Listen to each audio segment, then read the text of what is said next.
kama kuna gari inatoka upande wa Kenya imebeba shehena, imebeba mzigo, inaleta Tanzania, kuanzia leo ni marufuku.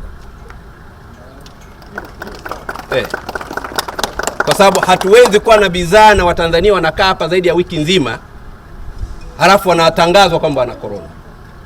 Na tangu nimekuja hapa Ijumaa niliagiza sekta ya afya ipime baadhi ya watu wanaotokea Kenya.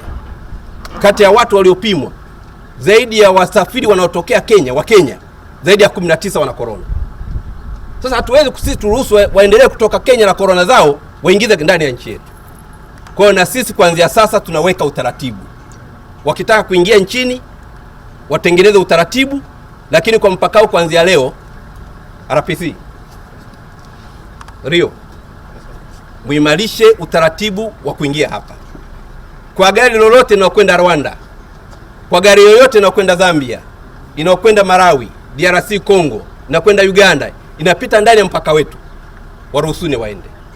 Mpaka wa Horohoro uko wazi, unaruhusiwa kutoka Kenya na ukaenda kwenye hizo nchi. Lakini kwa wenzetu ambao wanatutengenezea mazingira magumu, kama mkuu wa mkoa, naona Watanzania walioko kwenye eneo hili wanapata shida, wametoka Mbeya, wametoka Njombe, na mimi ndio mwenye dhamana ya huu mkoa. Kwa hiyo ndugu zangu, tuweze kuelewana hivyo, na nyinyi Watanzania wala msihangaika kwenda kule kununua bidhaa.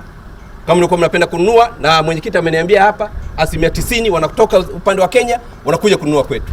Sasa kuanzia sasa tuchukue hatua, kwa sababu kila wanapoingia ndani ya nchi yetu wanatuletea ugonjwa wa corona.